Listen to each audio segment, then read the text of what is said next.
Have you ever felt overwhelmed by the weight of your mistakes? Like no matter how hard you try, you keep stumbling? Sometimes in small ways, sometimes in ways that leave you feeling distant from Allah subhanahu wa ta'ala. This is something that happens to all of us. But what if we were reminded that Allah subhanahu wa ta'ala's mercy is always greater than our mistakes? Today's supplication is a plea for divine pardon, for divine protection, asking Allah subhanahu wa ta'ala to forgive our missteps and not hold us accountable for them. Release us from the weight of our mistakes before they pull us down, to shield us from trials and calamities that could weaken our faith. Because while we all stumble, what truly matters is how we turn back to Allah subhanahu wa ta'ala. Let's explore how this dua teaches us to seek divine mercy, to walk with dignity that comes from a divine source, and to protect our hearts from the various dangers of life. On day 14 of the holy month of Ramadan, we recite the following supplication. اللهم لا تؤاخذني فيه بالعثرات وأقلني فيه من الخطايا والهفوات ولا تجعلني فيه غرضا للبلايا والآفات بعزتك يا عز المسلمين.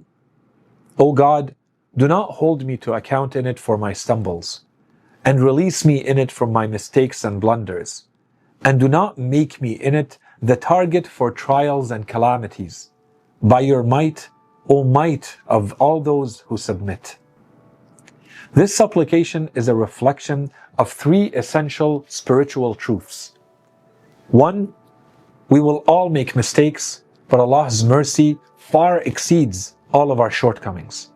And two, we need protection, not just from hardships, but from spiritual consequences of our sins. Three, we are completely dependent on Allah subhanahu wa ta'ala. And acknowledging that is the first step towards true strength. The Holy Quran reminds us, وَلَوْ يُؤَاخِذُ اللَّهُ النَّاسَ بِمَا كَسَبُوا مَا تَرَكَ عَلَى ظَهْرِهَا مِنْ دَابَّةٍ. And if God were to hold humans accountable for all which they have earned, He would not leave a single creature upon the surface of the earth. This verse is a wake-up call and a reminder that if Allah subhanahu wa ta'ala were to treat us with pure justice, none of us would be able to stand. Instead, He invites us to turn to His mercy. This dua is our way of accepting that invitation, to seek His forgiveness, to ask for relief, and to trust in His protection. One of the most beautiful aspects of Islam is that Allah subhanahu wa ta'ala is always giving us opportunities to seek forgiveness. Imam al-Sadiq, peace and blessings upon him, teaches us saying, whenever a believer commits a sin, God, glorious and exalted is He, grants him a respite of 7 hours. Should he repent, nothing will be recorded against him. But if he does not, only then will Allah subhanahu wa ta'ala record a single misdeed against him. This hadith reminds us that Allah subhanahu wa ta'ala isn't waiting to punish us. Allah subhanahu wa ta'ala is waiting to forgive us. But the question is, are we taking these opportunities to repent? Are we actively seeking the mercy of Allah subhanahu wa ta'ala before our mistakes harden our hearts? Imam Ali, peace be upon him, outlines the 6 conditions of true repentance.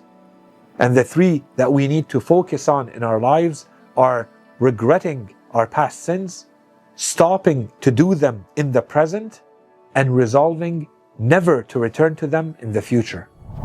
True repentance isn't just about saying, sorry, astaghfirullah. It's about changing for the better. This supplication also reminds us that honor and might and dignity, they truly belong to Allah subhanahu wa ta'ala alone. Disobedience leads to disgrace. True dignity is found in submission to Allah subhanahu wa ta'ala. The Quran states, وَلِلَّهِ الْعِزَّةُ وَلِرَسُولِهِ وَلِلْمُؤْمِنِينَ. And to God belongs all honor, and to His messenger, and to the believers. Sin and heedlessness pull us away from that honor. Every act of disobedience lowers our status, making us more vulnerable to humiliation and indignity in the spiritual sense. But when we seek Allah subhanahu wa ta'ala's forgiveness, we reclaim our dignity. When we obey His commands, we walk with honor and strength. The next part of the supplication asks Allah subhanahu wa ta'ala, وَلَا تَجْعَلْنِي فِيهِ غَرَضًا لِلْبَلَايَا وَالْآفَاتِ, and do not make me in it the target for trials and calamities. Life is full of tests, personal struggles, financial hardships, health problems, emotional pain. Imam Ali, peace and blessings be upon him, describes the human being as a target of diseases, a captive of time, an aim for calamities. Hardships are inevitable, but not all trials are punishments. Some elevate us in faith. Others remind us to turn back to Allah subhanahu wa ta'ala. But some, like spiritual diseases, they go unnoticed, yet they do the most damage.